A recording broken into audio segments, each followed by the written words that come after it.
Gandang araw mga kalibot, nakatira nga pala kami sa isang jeep at ipapakita ko sa inyo ang ibang perspective sa realidad ng buhay ng pagtira rito ng mahigit 7 buwan habang mabagal na nililibot ang ating bansa. Sa video na ito, ipapakita ko sa inyo kung paano kami maligo sa labas at sa loob ng bahay jeep, paano maglaba ang ating mga kasamahan, paano tayo mag-groom ng mga aso, pahapyaw ng introduction sa mga crew members ng bahay jeep para mas makilala nyo sila ng mas malalim. Isa sa pinagmamalaki nating mga Pinoy ang mainit na pagtanggap pagdating sa ating mga bisita. Pero paano nga ba tayo tumatanggap ng bisita kung ang silid tanggapan natin ay ginagawa rin nating tulugan sa gabi? Ano ang mga actions na ginagawa natin para mapanatiling malinis sa ating bahay? Lahat ng iyan na ipapakita ko sa vlog na ito at isa na ata ito sa pinakasiksik at informative vlog na ibabahagi ko sa inyo. Lalo na kung maraming mga tanong ang naglalaro sa isipan nyo mula nang marinig nyo ang tungkol sa ginagawa namin ni Antet na pag-iikot ng bansa kasama ang aming anak at 3 aso. Meron kaming i-help na small business dito sa lugar na napuntahan namin. Parang coffee stand. Ang tinda nila is mga cookies, donuts, and coffees. And pupunta kami doon tomorrow para maging dining area yung bahay jeep. Ang effort ni Daddy kasi, inayos niya yung CR, tapos ayusin niya rin yung taas tomorrow morning. Tapos iko-continue yung pag-ayos ng CR namin tomorrow. So, ang mangyayari, yung bahay namin is para magiging coffee shop for a day. Ito hindi to papakita sa inyo ni Daddy usually yung pag-inom nila ng vitamins. Kanina si Daddy nagpainom ng vitamins. Pakita ko sa inyo.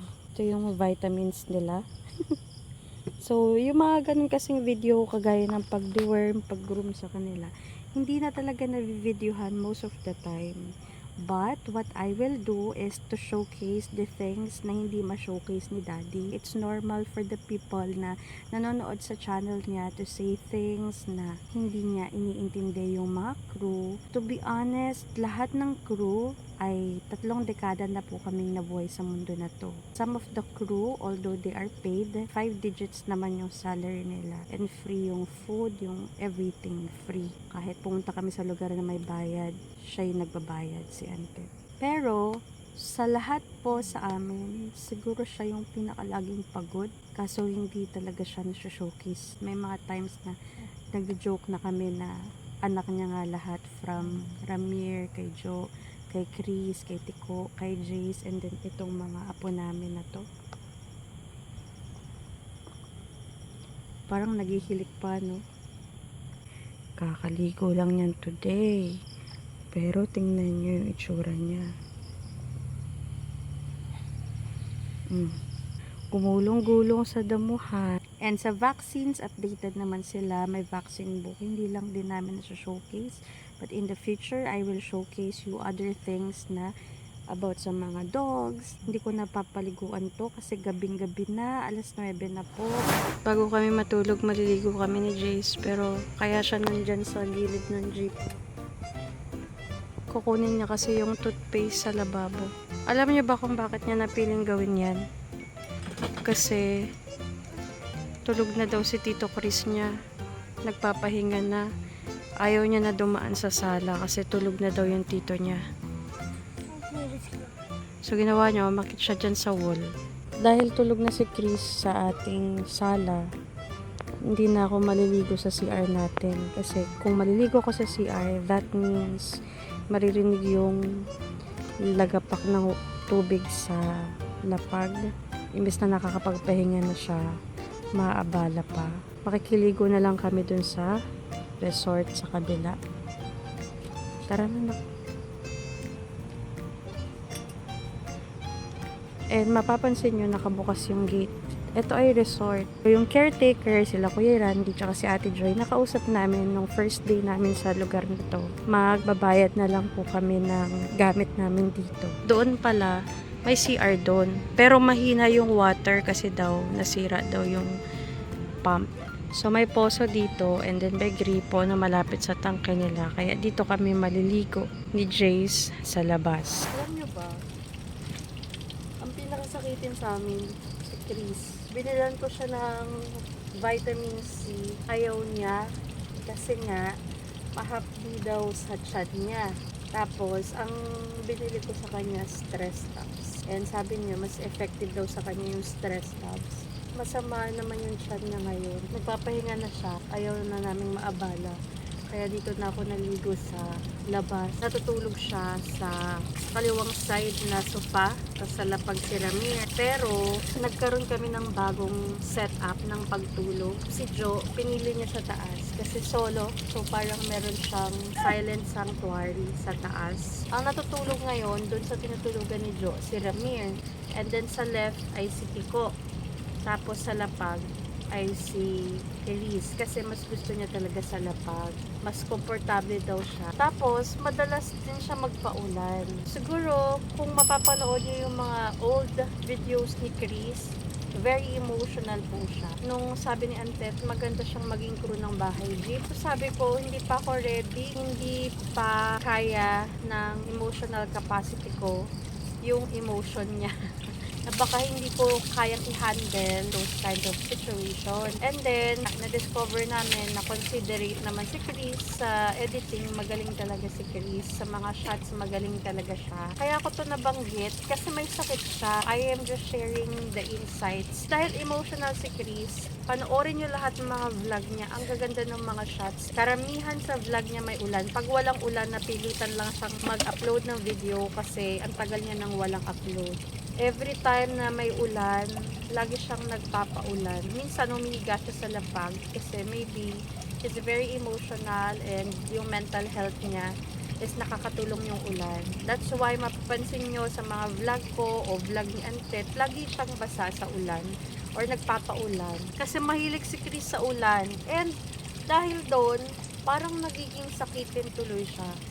Kagaya ngayon, parang lalagnatin na naman siya. Buti na lang, nag-update ako ng laman ng medicine kit natin. Kumpleto tayo ng BioFlu, may Biogesic, merong Kremil S, Diatabs, Mefenamic, and Musep, and then gamot sa ubo. Buti na lang, updated yung aming medicine kit. Kumpleto yung gamot. Kaya, meron siyang naiinom ngayon. Kasi, mga kalibot, alam nyo ba kung bakit? Kahapon, umalis siya dahil nasira yung camera niya, diba? Oh my God! Nalaglag ang aking camera. Guys, nalaglag yung camera ko. Ang taas pa naman ang nilagyan ko. At dito na nga nalaglag ang camera ko. Naakala ko okay pa siya. Dahil umaandar pa din naman pero nagulat ako dahil hindi na sumasara ang lens niya. Dahil yun pala ang unang tumama. Pinaayos niya pa yun sa Pampanga. So just imagine, nandito na kami sa Visayas. Pinadala niya pa sa Pampanga yung camera niya kasi may trusted na nag-aayos siya doon. Parang 1 month na nasira yung camera niya. Very excited siya kasi already na for pick up yung camera niya sa LBC. So nagmotor po siya kahapon and then umulan, naulanan siya. Nag-gym pa siya. Eh yun. Kaya ngayon masama yung pakiramdam niya. So siya yung pinaka physically fit looking sa amin pero siya yung pinakasakitin. Hindi kasi kumakain ng gulay. Charot. Minsan kasi may mga nagko-comment na sinasabi kasalanan ni Antet. You know, everything that we do, it's our responsibility kasi lahat kami magkaka-age. Pero si Chris mukhang bata talaga, like very young looking siya. Akala nga namin 21 lang siya. Tapos dun sa Ordaneta sa nakaraan, napagkamalan siyang 16 years old. Kala nila 16 lang si Chris, pero mga kalibot, almost 3 decades nang nabubuhay si Chris sa mundong ito. Malaki na po siya, and kung ano man yung gawin nila sa katawan nila, or ano man yung lifestyle na piliin nila, it's their choice. Kasi hindi naman sila kinokontrol ni Antet. Halimbawa, gusto mo yan, magpaulang ka. Papaalalahanan niya ni Antet, sabihin, basa ka na naman, magbihis ka na, magpapaulang ka na naman. Pag magmomotor siya, tapos malayo, sabihin niya magpasama ka kay Ramir, mga ganyan. Dito sa kwarto namin, ito, nasa likod ako dumaan. Kasi nga sabi ko sa inyo, tulog na yung mga tao dun sa sala. And ang aming sapin ay newly changed. Credits to Jace. Pinalitan niya po ng sapin yung ating higaan. Inakit niya yung power station natin. Nasa labas to kanina. Kasi para magamit ko pag mag-work ako. Nilagay niya dyan yung charger ng laptop ko. Sinet up niya yung table ko. Nilagay niya yung bag ko. Tapos, ayan, bag ni Tico yan. Pero, ayan yung aking laptop. Prepare po ni Jace yan lahat. And then, dito is lagayan ko ng coffee. Ginawa yan ni Daddy para sa akin. Para daw pag nag-work ako dito, may lagayan ako ng coffee. And minoxidil wallet, then camera yung nilalagay ko kasi hindi ako nagko-coffee ngayon. Ilang days na akong walang coffee. So, meron pa naman kami pong pinto and hindi po siya dumi. Makita nyo po may mga lagpas-lagpas na spray.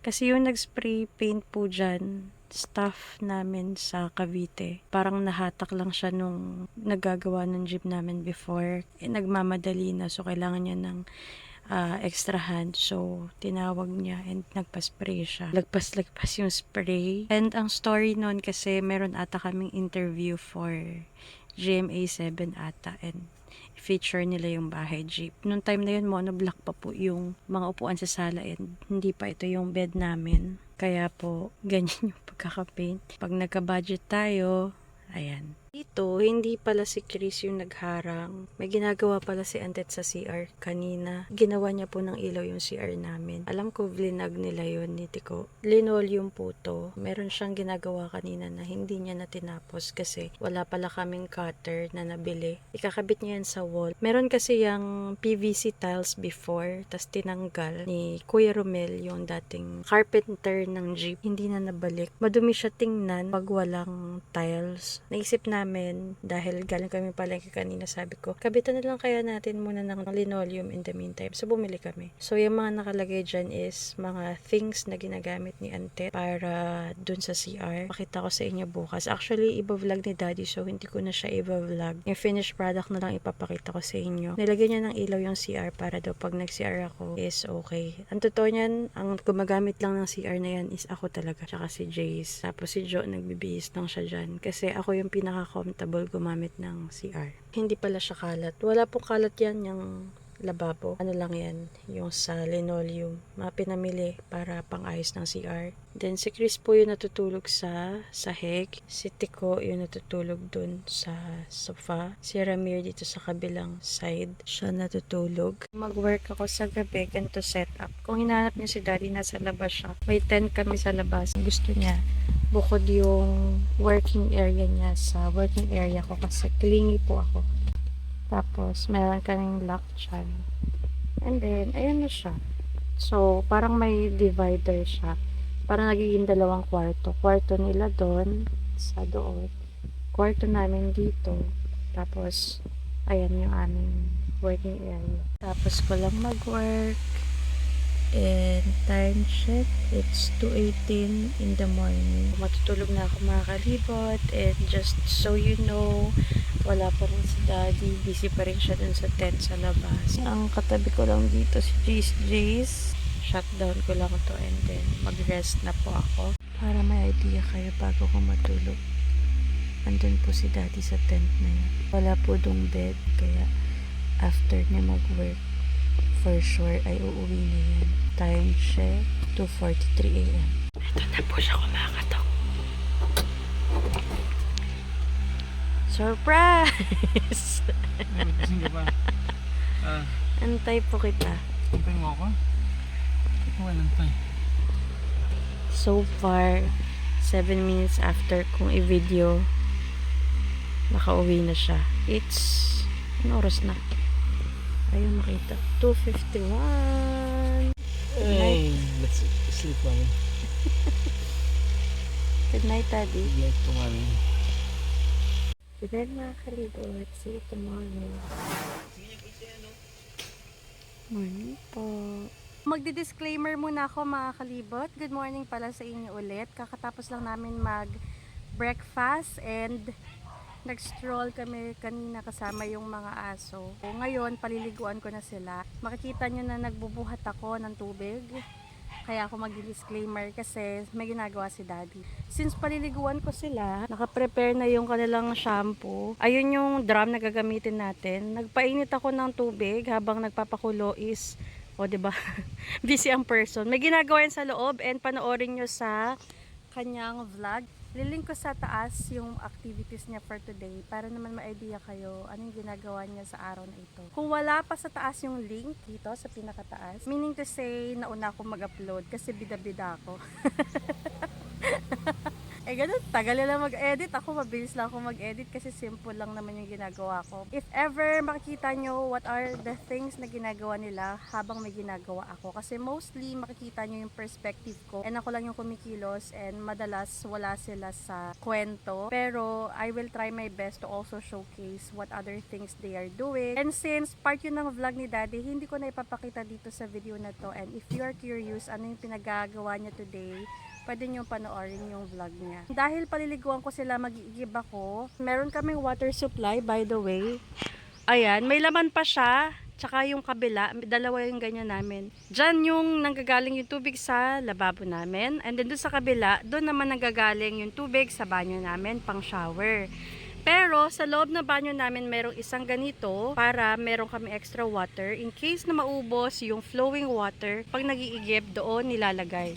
So umakit pa si Daddy dyan o kaya si Chris o kaya si Ramir, tulong-tulong sila sa pagbubuhat. Sa loob kasi is naglilinis sila Daddy. Nag-aayos siya dun sa CR and binivideo naman nila yun. So makikita nyo yan at some part of the vlog. Doon naman sa tent na yon, pinakita ko to kagabi, dyan nagwo-work si Daddy. Ngayon, nandyan naman si Chris, dyan naman siya nag-edit. So most of the times, hindi nyo talaga siya makikita ang kumikilos. And that is 100% okay. And then si Ramir, bakit yan pa rin gamit mo walis kuya? May bago kaming walis na ganyan. Ah, okay. Sakto rin no, maliit. Oo. Tapos binigay na namin yung bagong bili namin na ganyan.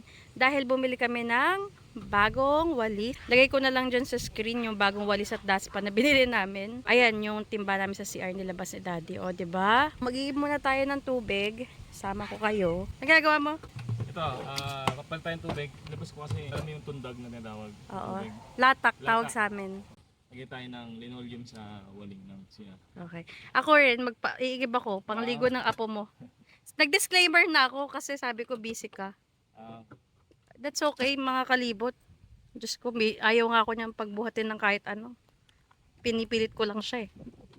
Let's go! Ayun yung resort. Dinala ko rin kayo dito kagabi. Tawid lang. Ayan lang yung aming jeepney. And then, ito lang yung resort. O, diba?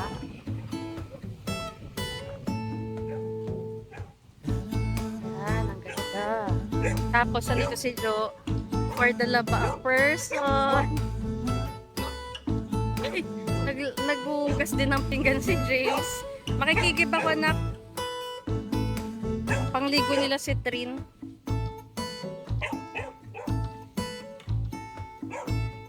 Dito na siya naghugas kasi may ginagawa si Antet sa CR tsaka sa kusina. O diba, busy ang lahat.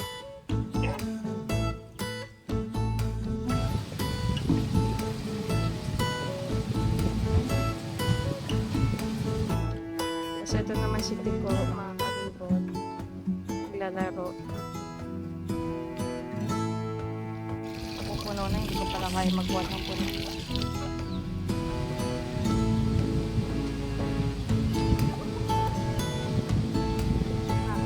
Oh!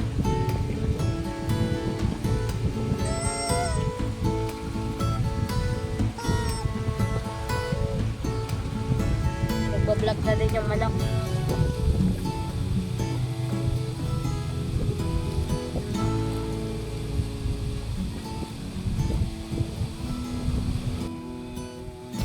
Last one mga kalibot, tig-iisang timba kasi yung mga apo ko. Kaya, nakadalawang timba pa lang ako. Actually, wala pa. Isa't kalahati lang ata yun. Hindi ko kasi kaya bumuhat ng isang timba. Last one, and then, paliguan na natin sila. Nakapagpakulo na rin ako ng tubig para medyo warm yung water. Although, hindi naman malamig yung tubig. Para relax sila habang pinapaliguan. Habang hinihintay natin, mapuno yung isang timpang tubig, makisali tayo ka na natin.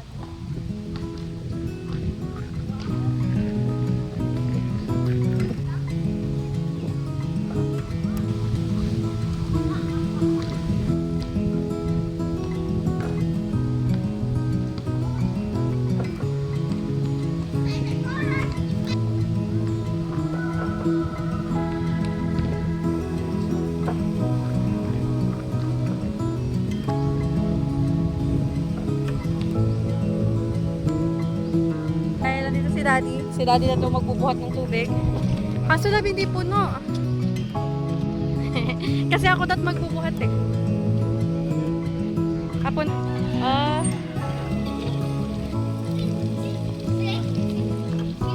May ginagawa pa po to si Daddy. Naglaro na ng bola. Okay lang, basta wag lang ang puso ko. Ano? 4 months and 14 years ang huling laro ni Daddy.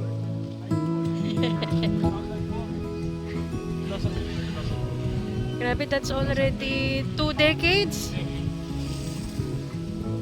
2 decades na mula nung huli siya naglaro. So, ayan yung linoleum na gagamitin nila Daddy sa CR. Kinakat niya. Ayun yung camera niya. Lapat siya mo dinala. Dito ako nag-igib. Paligaw ko yung mga apo mo kasi. Lalagyan ko kasi ng hot water. Para warm. Thank you po. Kayo punta? Di kayo rugby? Pero dun sa linoleum. Ingat kayo. Malapit lang naman mga kalibot. Wala pang 5 minutes. Kasama ko lang yung ibang perspective ng ginagawa nila.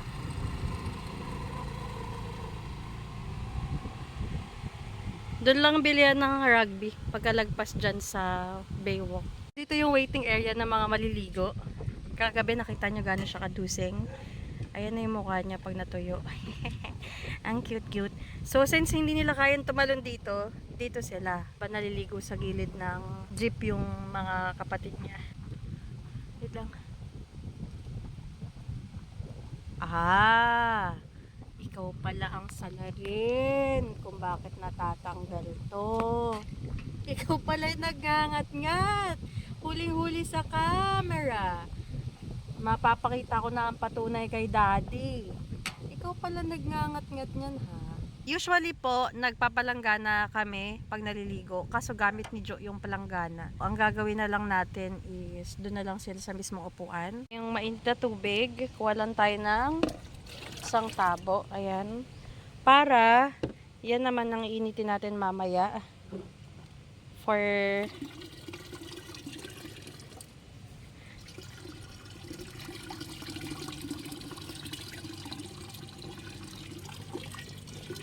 so, dahil galing sa poso, ganyan yung kulay ng tubig. Ayan. Warm kasi yung tubig galing sa poso eh. So, medyo warm na yung water.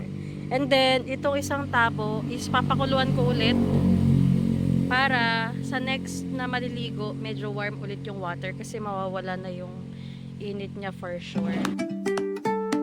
So, first victim natin, alam nyo, lagi naman ito nasa loob. Tampisaw sa tubig. Tapos ka na sa timba. Palanggana. Anak! Makuha po ng palanggana dun sa may poso. Bango nitong shampoo. Oh, may vanilla.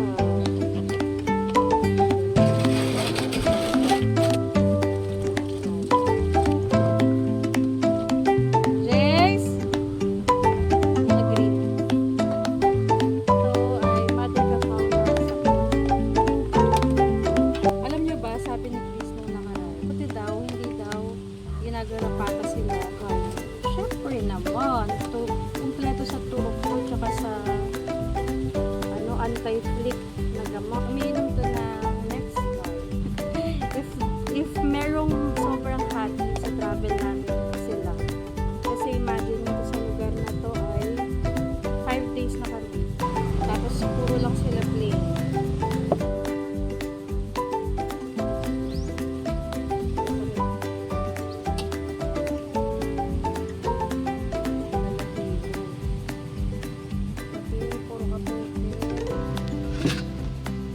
At last ay ang pinakapogi kong madusig na baby. Si Pacman.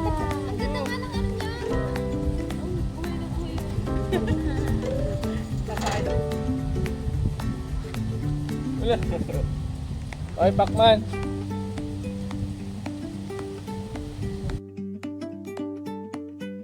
Kasi blower natin sila. Itong blower na to ay 2 years old na.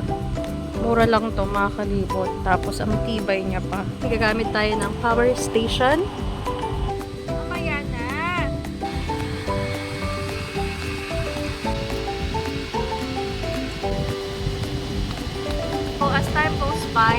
in-offer ko kung paano sila, yung parang makontrol mo sila at hindi sila papalag sa'yo kahit na ginugroom mo yung mukha nila. Oo. Kailangan nakaka-relax sila.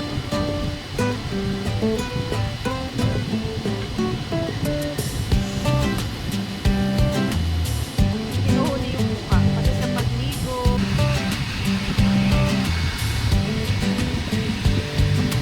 May special treatment ang baby girl. Pinagyan naman ng face mask.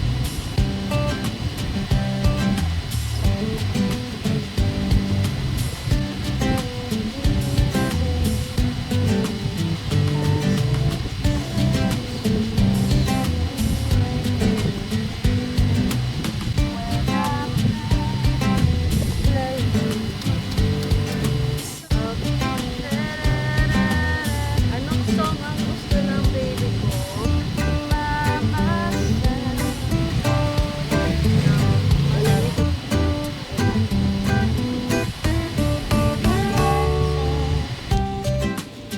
Tulog na.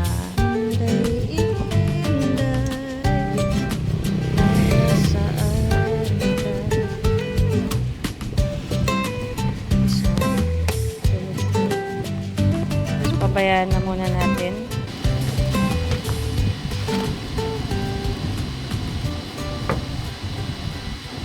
Kinakabit ko yung fan. Pinutasan ko siya, tapos lagyan ko ng tornilyo. Kakabit ko siya dito sa side para naka-steady lang siya. Tapos, kung magtataka kayo ba't ako gumagawa, may ginagawa si daddy dito.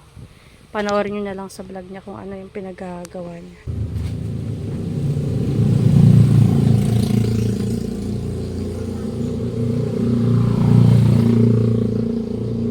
May face mask bilhin lang. Meron po sa harap. Yay! Nakabit ko na. Okay. Nakabit ko pala siya mga kalibot pero hindi pala ako nakita. And sinet up ko na to para magiging dining area ng ating coffee shop. Then kinabit ako sila ng fan para press ko sila. Sino po ang may-ari? Ay, ganyan po. Ano pangalan niyo po? Lilia Rose. So mga kalibot, sila po yung may-ari nitong coffee shop. Help natin din sila na pag may nag-dine-in dito, pwede silang kumain sa loob ng jeep natin. So mga kalibot, tinapos to nila daddy. Hindi pa siya ganun ka-perfect. I-redo nilang natin. Tapos naiwan nila yung shower head. Hindi pa ako nakapag-shower kasi nung ako na yung nag-finishing. Tignan nyo. Yung magiging shower natin.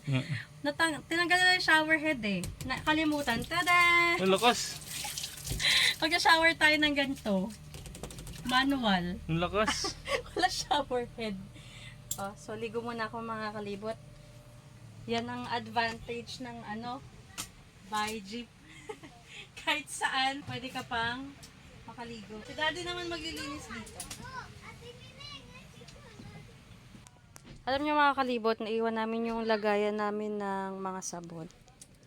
So, ito mga stocks natin. Buti na lang may dala tayong stock ng sabon. Ito rin, stocks din to and mga toys ko. Tadaan! Andito yung iba kong laruan. And then buti na lang may natira pang shampoo. Buti na lang meron pa ako natirang stock for this month. And, ayun na po. Ay, hello. Nagbi-video lang. Sige, bukas tayo.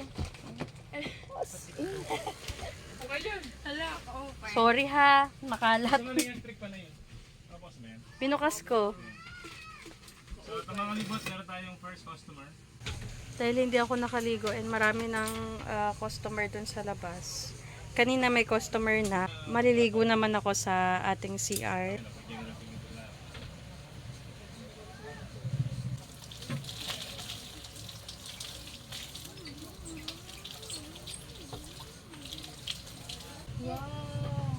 Pwede mo kaya. Gindar. Yung pala. May pala. Oh, Ito si Ann. may tao lang po. Sorry po. Naliligo. Sige, magsalakot. Wala, astig. Oh, ito yung sala. Sana Tapos po. dun yung nagagawang kwarto. Parehas po siya nagiging kwarto. May nilalagay lang kami sa gitna para maging malaking kama din. Hindi ka mag-step? Oo. Papunta si Ethan. Pwede na ka magkapil kayo mo nagmamalapay na si Mary. Wala picture nga din. Ayun na po natin, tanggal natin yung ano dyan, yung bag. Maganda yung nakasulat dyan. Para pa nagkape kayo. Palo nga. Ay, magtimpla. Ayan o. Magtimpla. Picture nga din. O, magtimpla dito ito. Maxi. Ikaw na yung picture na. O, pag-picture dito. Picture na tayo ulit. Sige. Di ka na sige. Dali na. Picture yung water supply. Sa taas. Ay! What's the over? Kasi may ka na. Pero usually pagka punta kami sa may mga ahas sa tubig, doon na namin yung higa. Ay! Artist tayo na nag-ahati.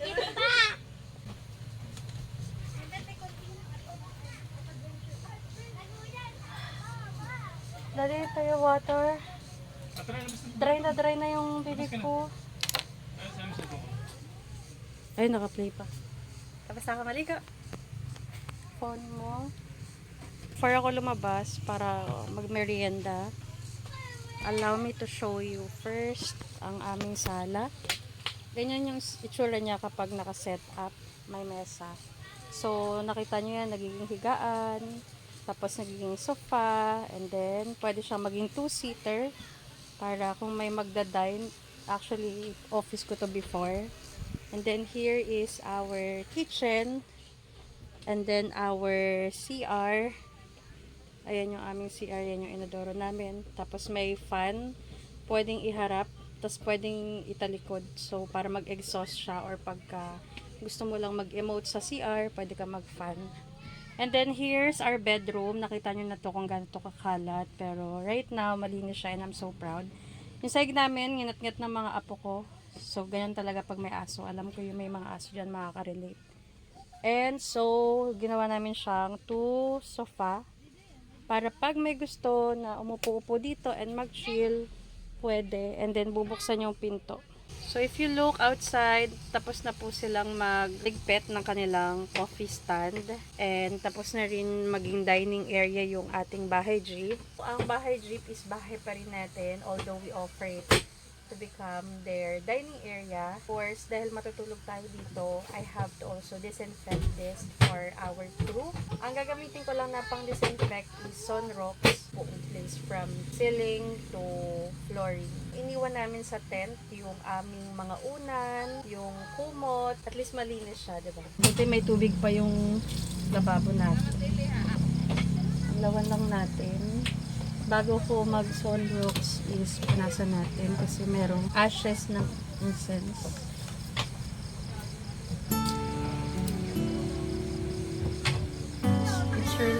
It's been a long day talaga.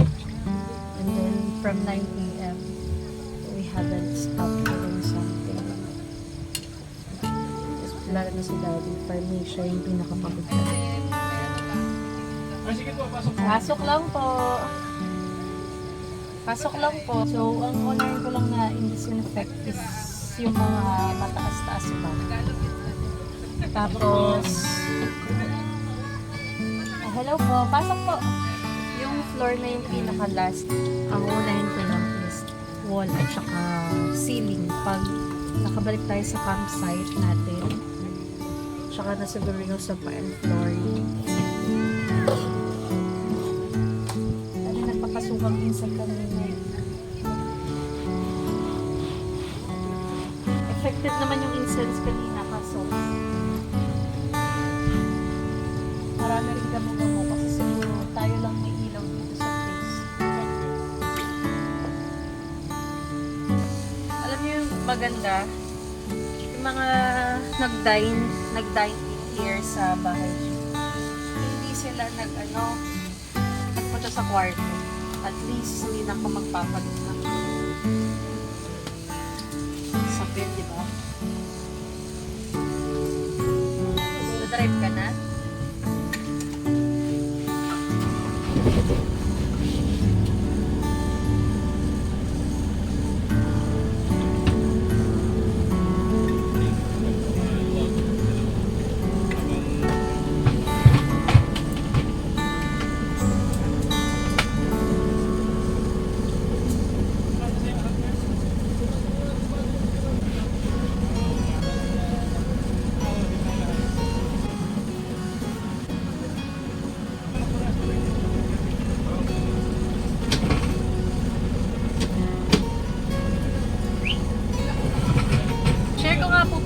nyo, just in case na ako lang nakikita nyo dito sa vlog, si Jo nagsaing po, nagluto. Namalaki ka ba, Jo? Sino nagluto ng ulam? So, nag-asikaso ng food si Jo. Tapos, namalengke si Ramir sa campsite natin. So, hindi ko na nag-videohan kasi andito nga ako. Sa campsite natin, may naiwan tayo na tangke at saka kalan. Kung nakapagluto sila doon ng chicken adobo at saka nakapagsaing sila ng hapunan natin. Kumbaga lahat kami busy and then si Chris. Sorry mga kalibot, kasama ng pangarapdam ko. Si Chris ay ang tawag dito? Si Chris ay nag-edit ng vlog natin. Itong mga babies natin, bagong paligo. Dito nakatapak sa lupa. Oh! Nandun lang sila sa hood ng jeep. Kawawa naman ang mga baby. Hindi nakatakbo magapon. Pag makaawa kayo, sabihin nyo, please release me, let me go. Hey, bawal lumabas. Garni! Lumabas yung mga mo ha. Siguro makakalibot yung sahig natin. Pagbalik na lang natin. So, antar muna kami. Si Kuya Ramir ay mag... Ano na natin? Atras si Kuya Ramir. I-atras ni Kuya Ramir yung jeep. So, pagbalik na lang natin sa campsite, tayo alam nyo na, maglinis ng sahig. Nakita nyo naman, pinaliguan ko yung mga yan, walang bahid ng lupa ang mga paa niyan. O, bawal lumabas! Bawal! 2 days muna, sayang ligo. Hirap magpaligo. Okay. So, pwede tayong mag-map ng sahig. O yan, bagong ligo din ng baby ko. Nakakulong lang din yan. Hindi namin to sinama kasi kaya niyang bumaba sa hood ng jeep. Kaya ginawa namin, kinulong namin siya sa dala naming kulungan. So gagawa namin sila ng tulugan later. Nakabalik na po tayo sa ating campsite and nakapag-ready na ng food si Jo. Dito kami kakain sa loob. Pusin ko lang yung pagmamap and then imap na lang nila ulit later. Yung map na gagawin ko is puro sunrocks lang to. This is actually just to simply disinfect yung mga nagsilakad kanina. Ito, na sunrocks ko na din yan. Oh, bawal lumabas si Citrine, tsaka si Garnet.